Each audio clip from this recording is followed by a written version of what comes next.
We haven't done these here before, have we? Have we done one here before? We did it in the restaurant last time. Okay, right, great. So basically, the way this goes is I've got loads of ingredients here, as you can see. So a nice selection of lots of seasonal ingredients and all sort of weird and wonderful stuff which I'll talk to you about. And I plan to just make as many dishes as I can, one after the other. So I don't know if you've got a nice long lunch break, but I'll keep cooking as long as you stand there watching. Wow.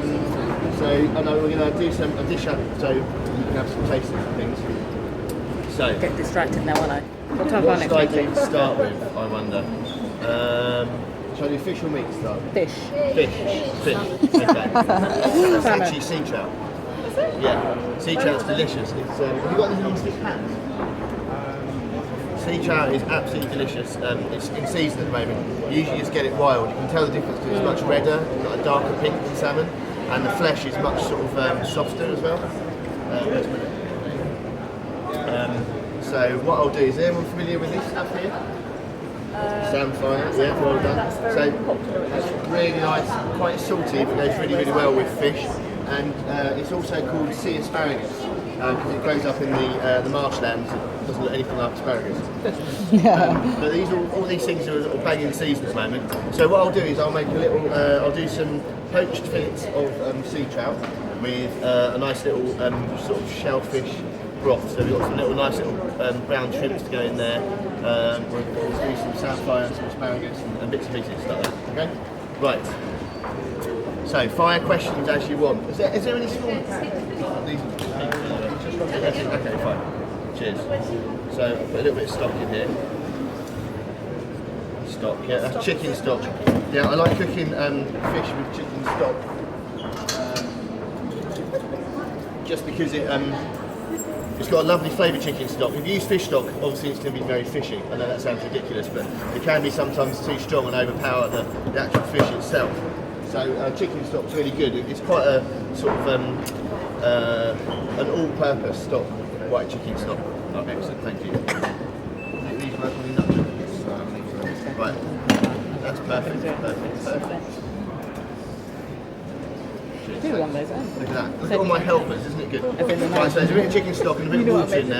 there. So I'm going to poach my sea trout in here, as well as so it's going to flavour this as well with the sea trout. Okay, and then I'm going to make a little sauce out of this as well.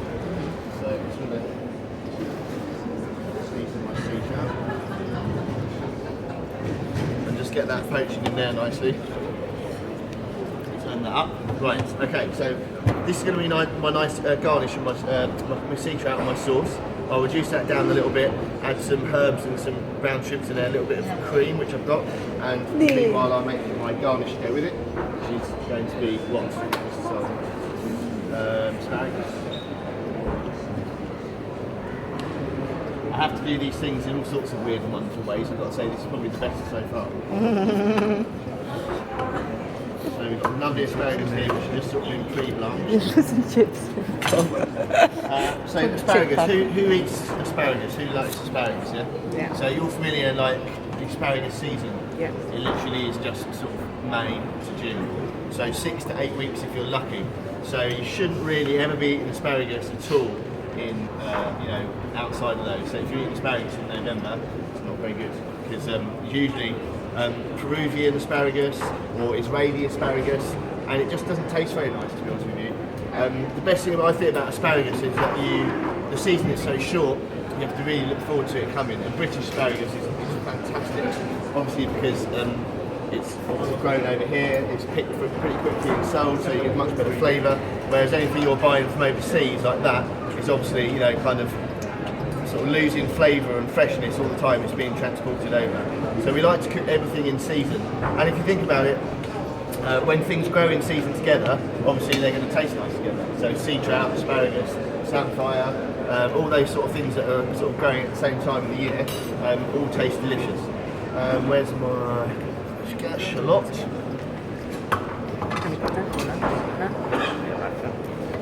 Right, so I'm going to make up a nice garnish. Okay, my sea trout. Why is it there? Is it just a colleague thing? Once I've done the first one, I'll come kick into action.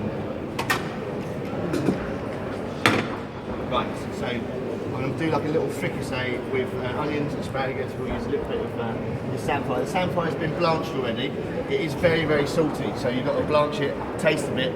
If it's too salty still, just keep blanching it over and over again. Murray Walker's just turned up there, nice to see.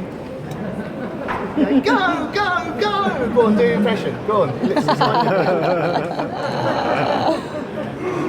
You look like Murray Walker 20 years ago, though, not now. So that's okay. Right.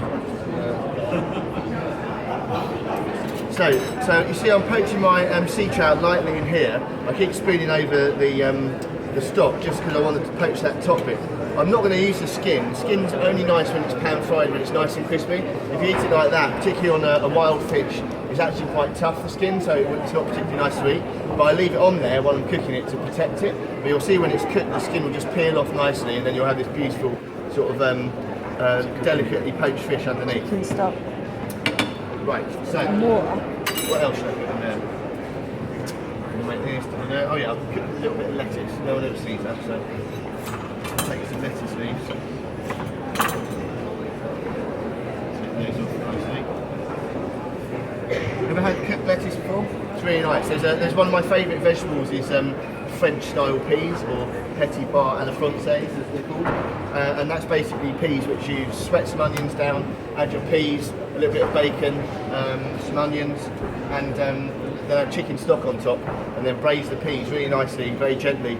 And then you thicken the mixture up a little bit with some corn flour, and then you, at the last minute, add some lettuce. And cooked lettuce is lovely. It still retains a nice bit of crunch, and it's very, very fresh. So we're just going to do a bit of that. And things like samphire. So samphire, if I was telling you earlier about seasonal food, samphire goes really, really well with lamb as well, and chicken, but lamb in particular. So where I am down in Kent, there's a lot of salt marsh lamb. So in Romney Marsh, and that's where you'll find they graze. They basically graze on the samphire, and it gives them meat really delicious flavour. So where it comes and goes, it starts, goes away, and then stops again. So usually it's a spring vegetable, but then it comes sort of after late summer as well. You can freeze it, but it goes black. But the best thing to do is you can buy it in jars generally, which is sort of like pickled and things like that. If you go to a good fishmongers, they usually have jars of samphire. But all supermarkets sell it at the moment in little packs. That I go, I've been to Tesco's and Sainsbury's and seen it both in there. I've never heard of it before recently. Yeah. It seems to be really popular. It is, but I mean, but actually, ironically, it's a really old-fashioned vegetable that loads of people used to eat a lot of. And it's just one of those things that, like everything, kind of for some reason it dies out, and then it kind of comes back into fashion again. Right. So I'm going to use a bit of olive oil. I'll just pop a little bit of olive oil in there as well, just for a bit of flavour.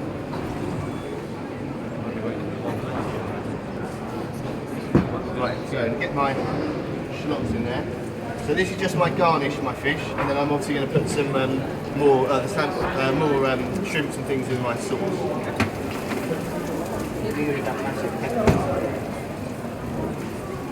So when I season, I only ever use sea salt. I never use fine salt. Fine salt's like sodium chloride. It's kind of made in a laboratory. It's not particularly great salt.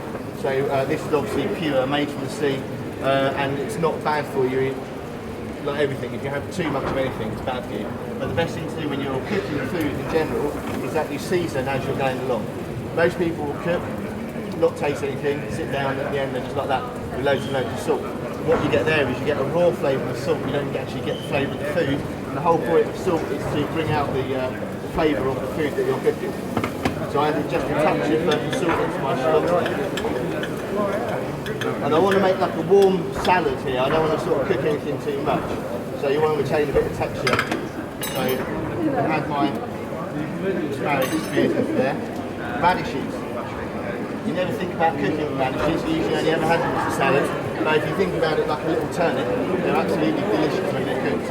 And they have this lovely, retain this lovely pink colour. So if you ever want to do, say for example, at the weekend, you want to do yourself some roast lamb on Sundays, get some nice asparagus, some fresh peas, some fresh broad beans, some nice little radishes, all mixed together, and the colours and flavour look fantastic. And you only need to cook them in water for about 2 to 3 minutes, cut in half, and they're beautiful. Or like me here, just going to add some Pan fry them gently. Okay. And just the colour of them is delicious. And radishes these days, for some reason, don't really seem to be that peppery anymore. I seem to remember being younger and eating radishes and they blow your mouth apart. For some reason now, I don't know if they've engineered them not to be like that. Right, so I've got my nice little fricassee coming on here, and a little touch more salt, and a crack of pepper. So I'm being a pizza expectant. Why do they always insist on having, doing the pepper for you? I don't understand. Right, I'm just going to turn this over now, gently, just to finish that off on the other side.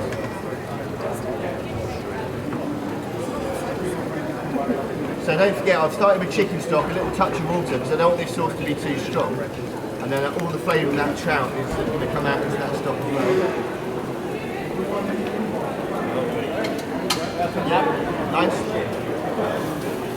So those colours already you can see in there look really nice. I have my samphire.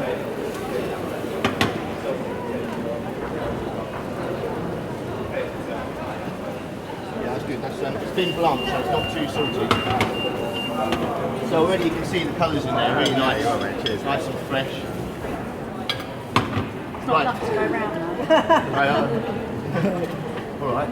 It's a little bit of lots, you know.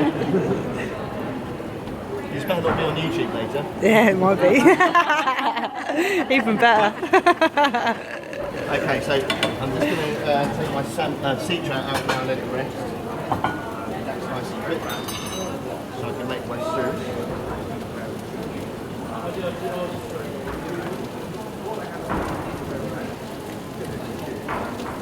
Just let that rest like that. Now I'll take that skin off a little bit later, so I'll pop that here. So when I say let it rest, you've got to let fish and meat and everything just rest a little bit after you've cooked it. It should be just barely cooked through.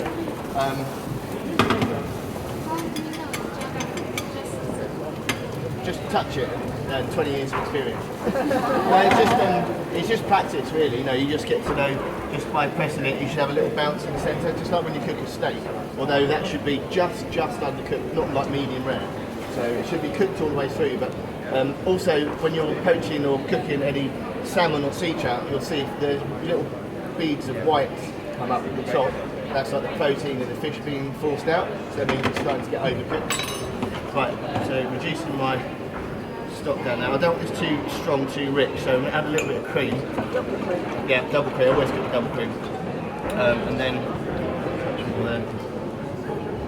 I'll probably add a touch more water as well. Just keep the lightness of the dish. Right.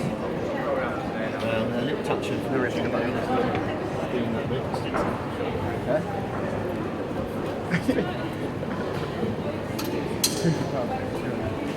Right. Okay, now the lettuce is going to go in there now. Okay. And again, we just want to lightly saute this lettuce so it's got a little bit of a crunch still. Sea cows at the moment. That's all right. Not as noisy as all these people. Right, so that's it, lovely now. So we're getting a nice consistency of the sauce there. We don't want it too much thicker than that because it gets too rich. And the days of cooking sauces too much are sort of gone now a little bit. So brown shrimps, everyone had these before? Really nice. Usually have these in potted shrimps, which is one of my favourite things, but they've got a lovely sort of rich flavour to them. They're quite, full-on type of shellfish, but I love them. They've got a lovely flavour. And I'll take some tarragon. The tarragon. And some chives. Fish. Fish and chips. Tarragon and chives, which both go really, really well with fish. Particularly tarragon. Turn that right down now. And when the herbs are quite young, like this, and not too big, it's okay to get the stalks in, as long as you're cutting them nice and finely. So we just want to. And tarragon's lovely because it has a really nice sort of aniseed flavour to it. And it goes really well with anything, kind of fish again or chicken. Tarragon sauce with chicken is delicious.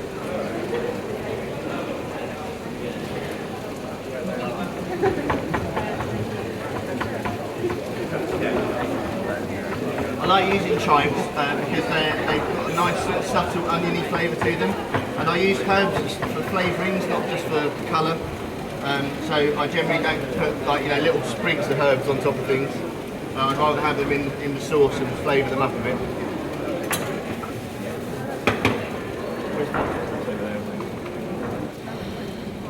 There's lots of you now.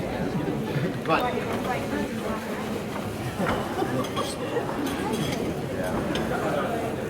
Right, so I'll have a little taste of that. Don't go in there, right? Right. So, just want to taste my sauce. Now, when you cook, it's all about balance of flavours. Excuse me. I always get an itchy nose when I do these things. It's all about balance of flavours. So, if it's too sweet, you want something sort of acidic to offset it. If it's too rich, the same thing. And I use lemon almost as a seasoning in lots of things. So, like I say, the sauce, this is quite it's creamy, quite rich. The shrimps are quite earthy.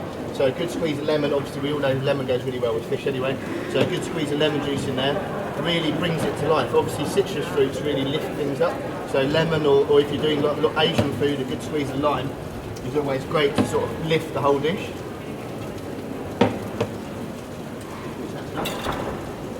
Right, so turn that down. So we've got my nice little garnish there. It's nice and colourful, it's quite light, there's lots of texture in there. The asparagus is only just cooked. The lettuce is wilted down but it's still nice and crunchy. So we'll dress that now. So got the sea trout. So like, I'm gonna make this look like a bigger portion than I normally would because obviously, well, you're not all gonna get some, but let's face it. So that's kind of like our base. And then as I said, we're just gonna flip that fish over and you'll see the skin's protected that now. It comes off really nicely and you're left with this beautiful sort of just cooked top. So we're going to just glaze that with a little bit of olive oil.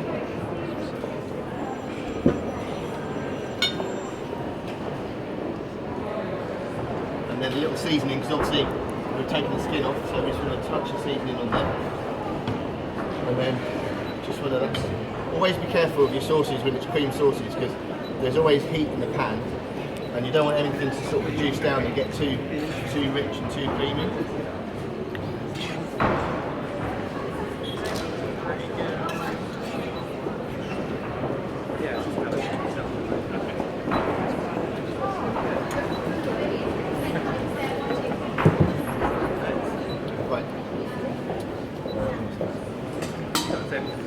And then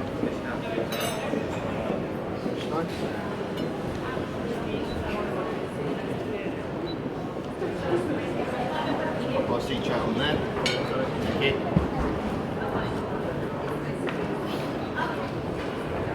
We got any cress? No, she so leaves. No cresses, not cresses, is there? No, right, look, anyway, too much for the sake of it. Right, okay, so that's my first dish. Basically, sort of steamed poached sea trout with fricassee of asparagus, lettuce, radishes, samphire, and a light cream shrimp and herb sauce. We'll put them over there. Do you want to put that down for us? Thank you. Yes.